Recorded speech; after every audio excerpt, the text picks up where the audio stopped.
Welcome to Divorce, Dating, and Empowered Living with your host, Rosalind Sadaka. Join Rosalind each week on a journey toward overcoming life's many challenges to achieve peace, empowerment, and positive transformation. It's time to relax, unwind, and transform your life with Rosalind Sadaka.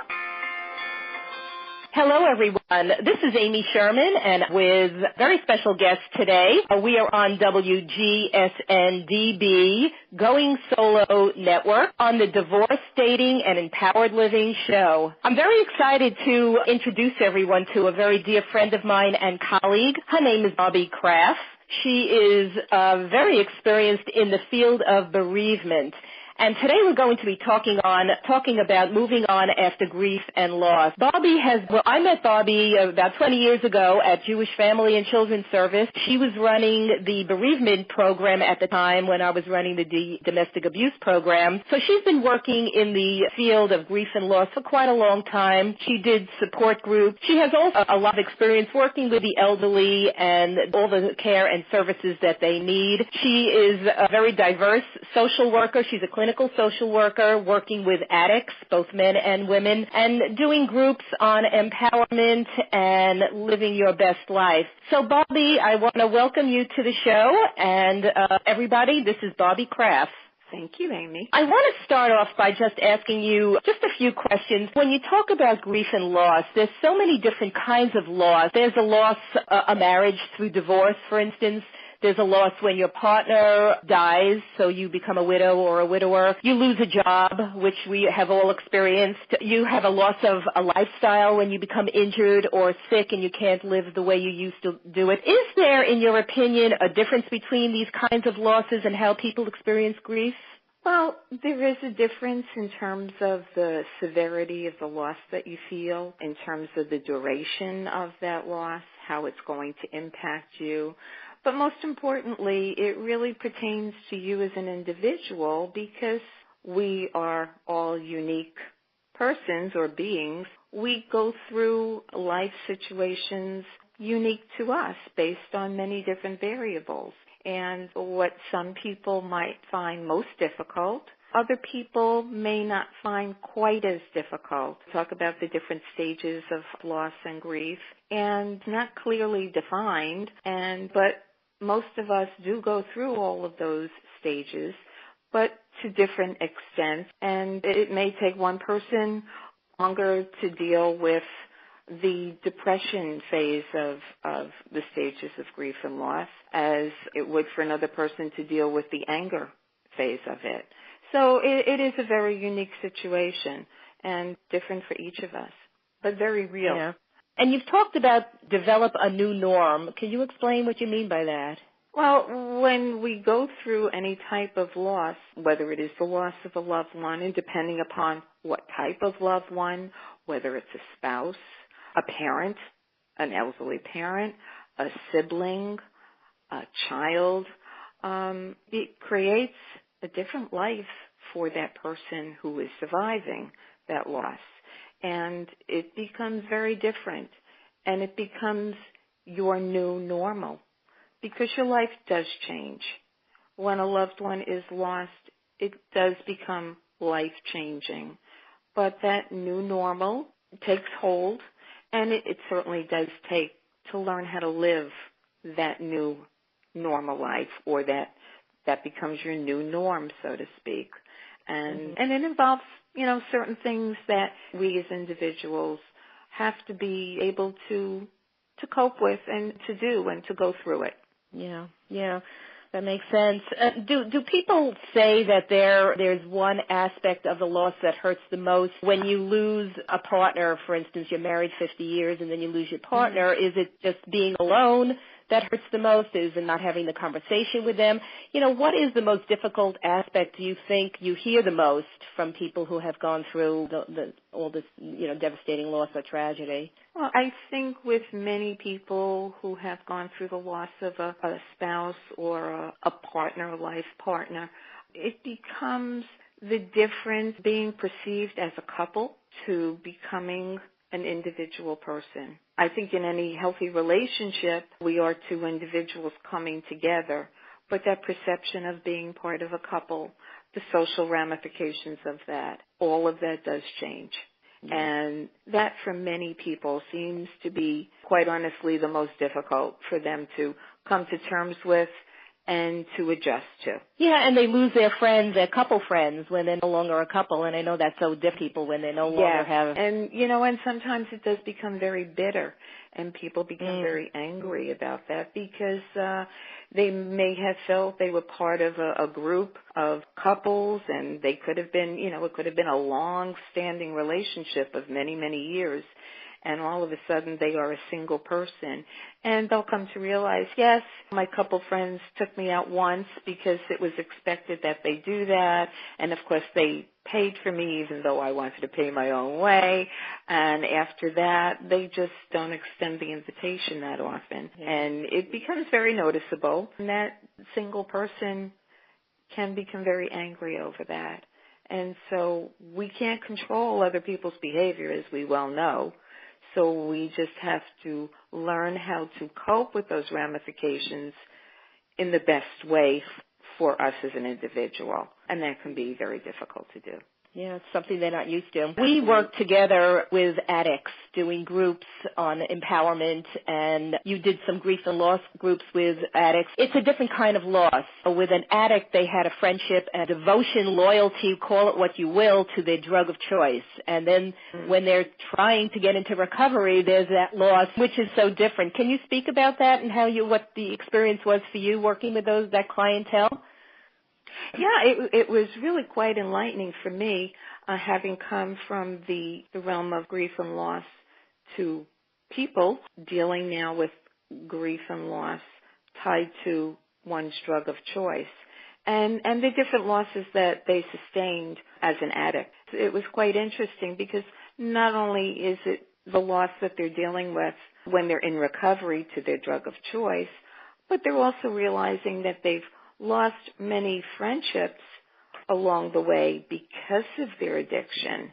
The friends that they had prior to their addiction backed away from them as they saw this person self-destruct due to the drugs that they were using and abusing. Family members that they lost because of the addiction. Jobs that they lost because of the addiction.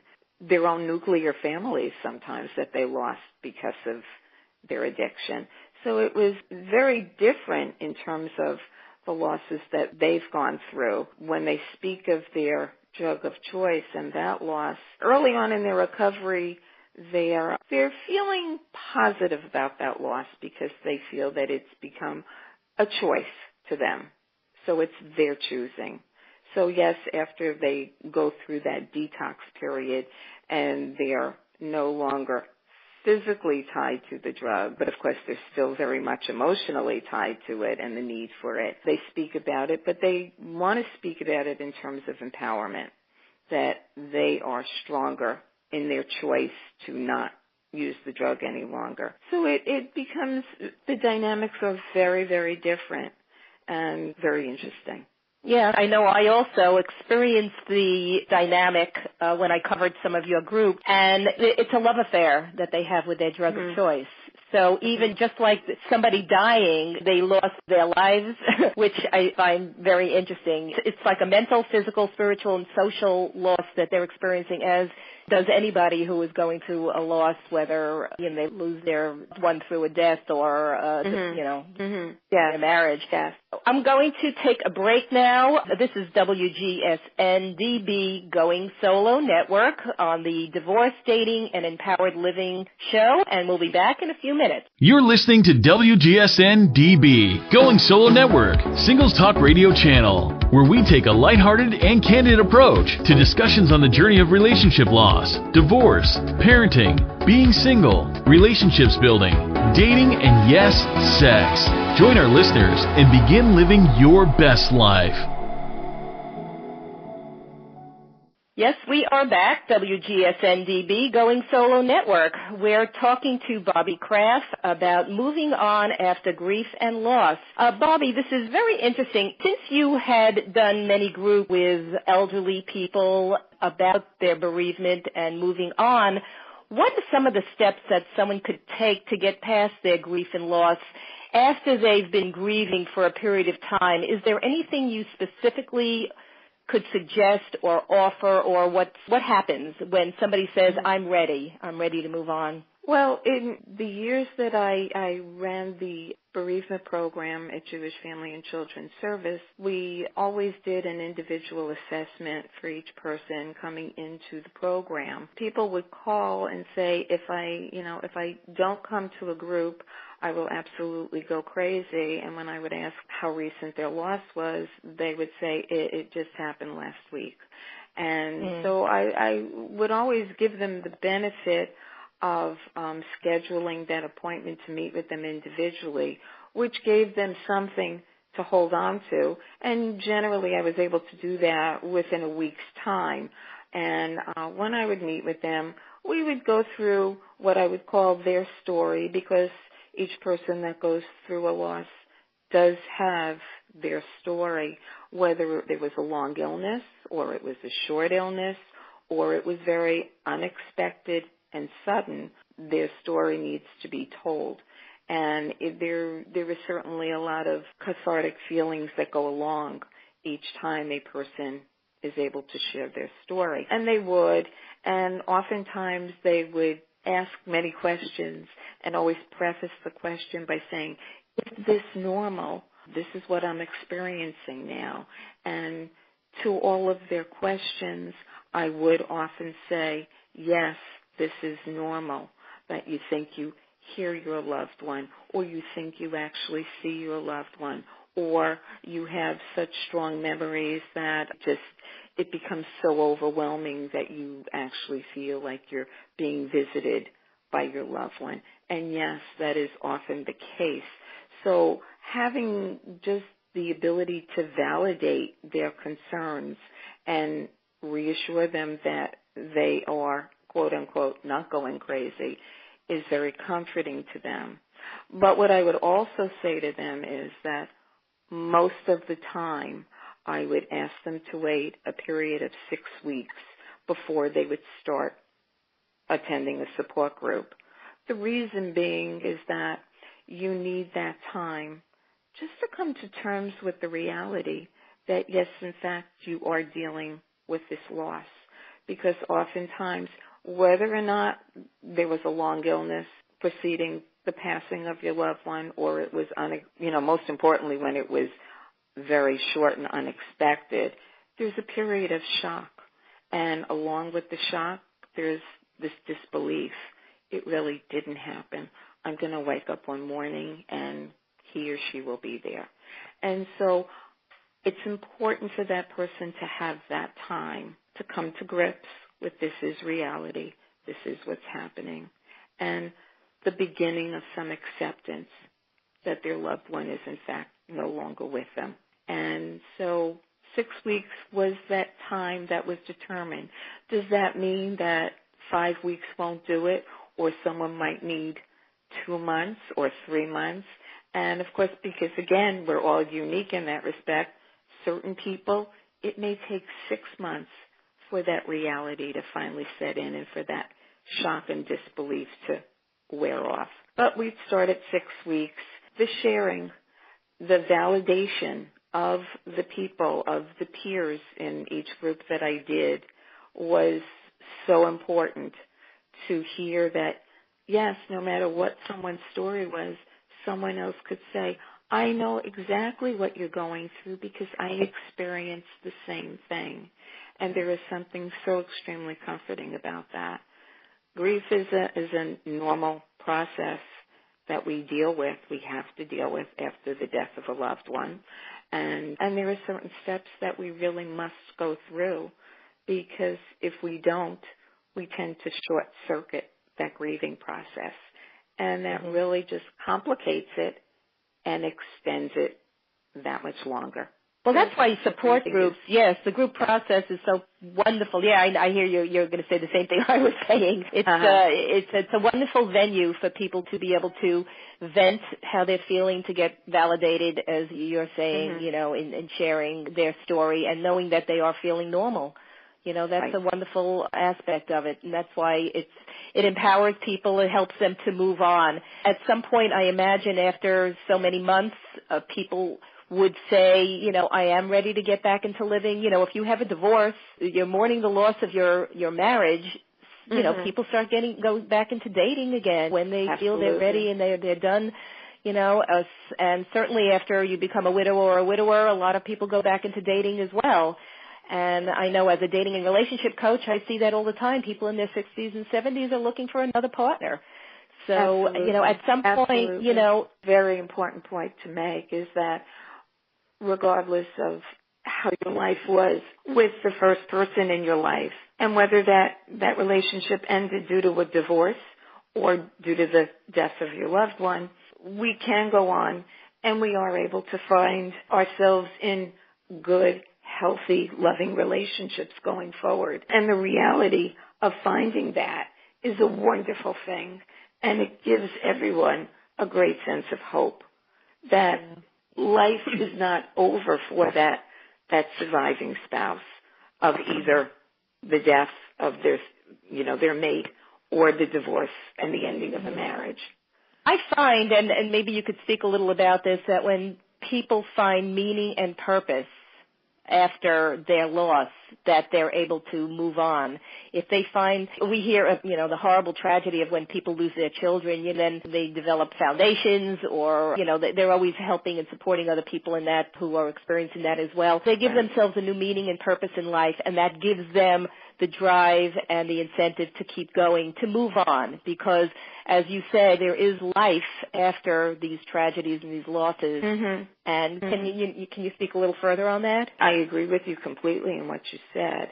And the loss of entities, whether it's spouse, life partner, the marriage, the relationship, or a child, these are different types of losses. And again, it's going to impact people in a different way. But does that mean one's life is over in any respect? And the answer should be no. Your life may take a different direction as a result. And as I said earlier, you pick up the pieces and you develop a new norm for yourself. But yes, you can go on and you can do things that will give you tremendous meaning in your life. And you're able to have the capacity to love again and to love freely and to love fully. I know when we talk about a parent who has lost a child, especially if it's a young child, and then that parent, they choose to have another child, it's never about replacing the child that they've lost, because we can't do that, nor do we want to. That child will always hold a very special place in that parent's heart. But you have the capacity to love more fully and to be able to love another child, a different child. And we know as parents, when we have more than one child, we know that we have the capacity to love not one, but if we had 15 children, we could love all 15 equally and still have love left over. And we all learn that as we go through life. So it is different. We can go on to have full and happy relationship in a different way after the death of a loved one or the death of a marriage where there's a divorce. So it's hard to think that you could get to that place while you're grieving, but it does in fact happen. Mm-hmm. And people who are in support groups who are there for a second loss often will share that. And it's their wisdom and it's their insight and it's the validation that I had a wonderful first marriage and I had a wonderful second marriage. And I know that you can love again and it can be equally as good or it can even be better. It's a powerful statement to make, but it's very true. Mm-hmm. Yeah. Any final words you'd like to give anybody who may be experiencing grief and loss? Any pearls of wisdom, perhaps? Well, I strongly recommend group work for people dealing with certain types of losses. Reach out. There are groups out there for every type of loss imaginable now. And if there aren't create a group on your own. You can do self-help work within a group. And there are wonderful, therapists out there that I'm sure would be more than happy. I know Amy and I, we've spoken about it time and time again. We both have long histories of doing groups, and we both find it so gratifying and rewarding to do it on many different levels in many different areas. And so I'm sure that many other therapists find that to be the case as well. But find like people. You can be so supportive of each other as you go forward. And don't ever feel that you're alone, because the reality is that whatever you may be feeling, it probably is a very normal reaction to the loss that you're going through. And it will pass. It will get easier. You just have to do some of the work. It just doesn't happen by itself. Well, that's terrific advice, Bobbi. Thank you so much. I want to thank everybody who is listening in, and we look forward to seeing you again at our next call. This is WGSN-DB Going Solo Network with the Divorce, Dating, and Empowered Living show. I'm Amy Sherman, and I am signing off. Thanks again, Bobbi. My pleasure, Amy.